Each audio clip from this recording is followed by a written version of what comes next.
안녕하십니까, 강영천입니다.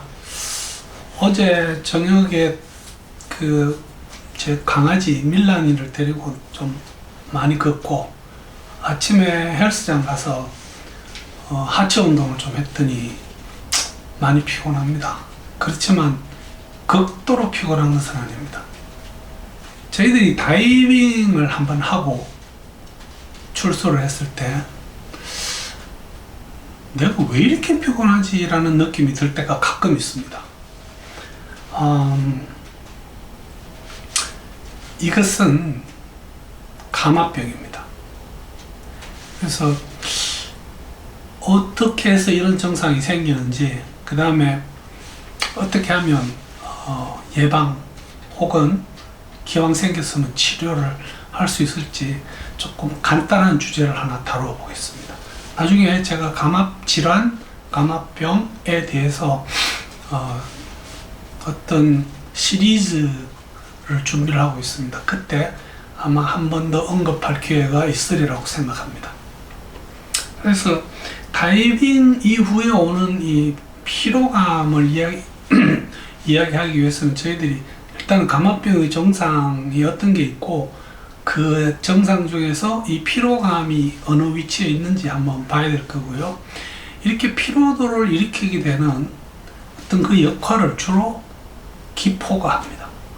그래서 기포가 우리 생체 속에 어떤 생리적인 부분과 나쁜 관계를 유지하면서 저희들이 이렇게 피로하게 만드는 건지, 그리고 이것을 어떻게 하면 좀 예방하든지 혹은 치료를 할 수 있을지 한번 짚어볼게요. 감압병의 증상은 주로 사실 제일 흔한 것은 그 근육과 골격계, 그 관절 등에 오는 통증입니다. 그것이 제일 많습니다. 두통도 사실은 두개골을 둘러싸고 있는 근육에 오는 통증입니다. 그게 역시 감압병의 증상입니다. 그런가 하면 여기 지금 허약감 피로를 제가 크게 적어놨는데, 그 이유는 이것이 오늘의 주제이기 때문에 그렇지, 이게 제일 흔한 것은 아닙니다. 실제로 조그만한 통증보다 어쩌면 이 극도의 피로감이라면 이게 더 좋지 못한 걸 수도 있습니다. 어쨌든 이 허약감 피로도 명백하게 그 감압병의 증상 속에 포함되어 있습니다. 그 이외에 다른 어떤 증상에 관한 문제는 제가 감압병에 대해서 말씀드릴 때 좀 상세하게 그렇게 다뤄보겠습니다. 저희들이 7월 말, 8월 말 두 번에 걸쳐서 강원도에서 다이빙 이후에 정말 기포가 몸 안에 존재하는가를 테스트하는 연구 다이빙을 진행합니다. 이미 많은 분들이 거기 자원봉사로 참여하셔서 그 다이빙을 해주시고, 또 그 초음파 검사에 참여해 주시기로 연락을 주셨습니다. 어쨌든 다이빙 이후에 생기는 이 기포는 쉽게 말해서 기포란 공기방울이죠. 근데 우리 혈액 속에 있는 세 가지 주된 성분, 적혈구, 백혈구, 혈소판 중에서 혈소판이 하는 일은 저희들의 혈액이 저희들 몸 밖으로 나왔을 때 이것이 응고를 함으로써 우리가 영원히 피를 흘려서 죽지 않게 만들어주는 기능을 하고 있습니다. 그런가 하면 기포가 혈액 속에 존재를 하면 혈소판이 그 기포와 만나면서 그 부분이 응고가 되기 시작합니다. 응고된 기포는 하나의 색전의 역할을 하게 됩니다. 그 다음에 그것이 하나의 독성 물질의 작용을 하면서 간에서 이것을 해독시키기 위해서 간이 엄청난 일을 하게끔 만듭니다. 그래서 피곤해집니다. 우리 간은 그냥 평소에 자기가 해야 할 일 정도를 해야 되는데 갑자기 많은 독성 물질, 기포와 혈소판이 붙어가지고 만들어내는 어떠한 물질을 없애기 위해서 간에서 굉장히 많은 일을 해야 됩니다. 그런가 하면 또한 저희들 혈액 속에 기포가 존재하게 되면 저희 몸속에 원래 기포란 것은 있을 수 없습니다.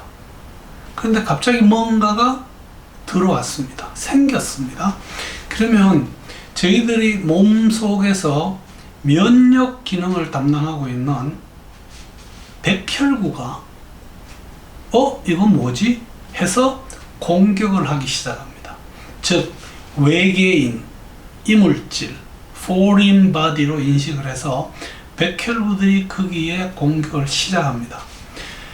이렇게 되면 백혈구가 평소에 일해야 되는 것보다 굉장히 많은 양의 업무를 담당을 하게 되고, 이때 저희 몸이 피로를 느끼게 됩니다. 이 두 가지가 저희들이 다이빙 이후에 오는 설명할 수 없는 극심한 피로의 원인이 됩니다. 물론 저희들이 다이빙 할 때 무거운 짐을 지고 해변을 걷고 하는 이런 행위들은 당연히 저희들이 어떤 운동하고 나서 생길 수 있는 피로는 그쪽에서 감당을 해야 되는 거지만, 버블은 이런 다른 어떤 생리적인 기전으로 저희들을 피로하게 만듭니다. 예방하고 또 치료 한번 해보겠습니다. 그래서 이것을 예방하기 위해서는 저희들이 혈액 속에 존재하는 기포의 양을 줄이면 됩니다. 줄이는 가장 확실한 방법은 무감압 한계를 넘지 않고 그 다음에 천천히 속도를 지키면서 상승하고 안전정지를 하고 하면 기포의 양이 확 줄어듭니다. 그런가 하면 공기에는 79%의 질소가 들어있습니다. 그러나 나이트록스 32%라면 그것이 68%로 줄어듭니다. 이것은 굉장한 차이가 있는 겁니다. 산소를 21%를 32로 만든 것 동시에 질소를 11%로 줄이게 됩니다. 이렇게 되면 저희들 몸속에 녹아 들어가는 질소의 양이 줄어든과 동시에 질소를 몸 밖으로 배출시키는 데 필요한 산소의 양이 많기 때문에 이것은 거기에 부가해서 더 많은 양의 질소를 배출시켜 줍니다.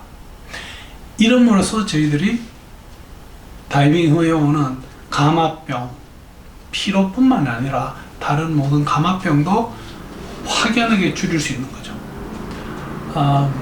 나이트록스 효과를 딱 요약해 보자면 저희들이 무감압 한계 시간을 현저하게 연장시켜 줍니다.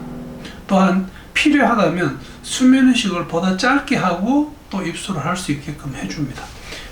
그럴 필요는 없지만 꼭 그래야 되는 경우에 그렇다는 뜻에서 이 PRN은 저희들 병원에서 쓰는 용어이긴 합니다.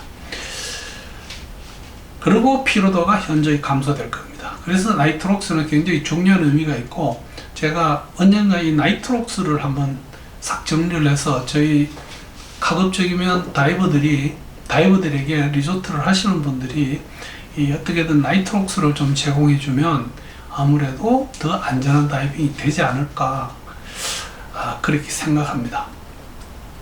만약에 저희들이 이런 예방 조치를 했건 안 했건 다이빙을 마치고 나왔는데 죽겠다, 미치겠다 같은 극도의 피로감을 느낀다면 제일 처음 생각할 수 있는 것은, 만약에 구할 수만 있다면 100% 산소를 흡입하는 겁니다. 이것은 어쩌면 저희들이 감압병 때문에 가야 되는 챔버 치료까지도 안 할 수 있게 해줄 수가 있습니다. 100% 산소를 한 2시간, 가능하다면 3시간 이렇게 흡입을 해보면 감압병 자체가 다른 감압병도 소실되는 경우가 있습니다. 물론 그렇다고 해서 챔버에 안 가도 된다 하고는 이야기가 좀 다릅니다. 감압병이라면 챔버 치료가 궁극적이고 마지막 치료가 맞습니다. 그런가 하면 물을 많이 마셔야 됩니다. 제가 다이빙과 다이빙에 대한 문제를 이야기할 때, 뭐 비행기를 탈 때 항상 강조하는 것이 물을 많이 마시는 거죠. 다이빙 하기 전에 많이 마시고, 다이빙 끝나고 나서도 많이 마시고, 필요할 때 많이 마시십시오. 술, 물 아닙니다. 커피, 물 아닙니다. 심지어는 오렌지 주스도 물이 아니에요. 물을 마셔야 됩니다. 그리고 쉬시는 건데, 예를 들면 오늘 제가 3번의 다이빙을 교육을 하고 첫 번째 다이빙을 마쳤을 때 이렇게 극도의 피로가 오면 여러분 지금 감압병 상태입니다. 그 다음 다이빙을 무리하게 진행해서는 안 됩니다. 충분히 쉬시면서 아름다운 음악을 듣고 맛있는 물을 마시면서 내 몸 컨디션이 회복되기를 기다렸다가 다이빙을 하시면 됩니다. 그래서 저희들이 그 다이빙 이후에 오는 아주 극도의 피로에 대해서 설명드리기 위해서 제가 감압병 증상 말씀드리고요. 이 기포가 혈소판, 그 다음에 백혈구하고 엉키면서 우리 몸이 굉장히 피곤하게 만들게 됩니다. 그래서 그것은 다이빙을 한다면 어쩔 수 없는 건데, 가급적이면 그 어떤 질소 버블이 적게 생기게 하기 위해서 할 수 있는 어떤 다이빙의 프로필, 그 다음에 산소를 더 높이고 질소를 줄이는 나이트록스의 사용에 대해서 오늘 한번 말씀드렸습니다. 감사합니다.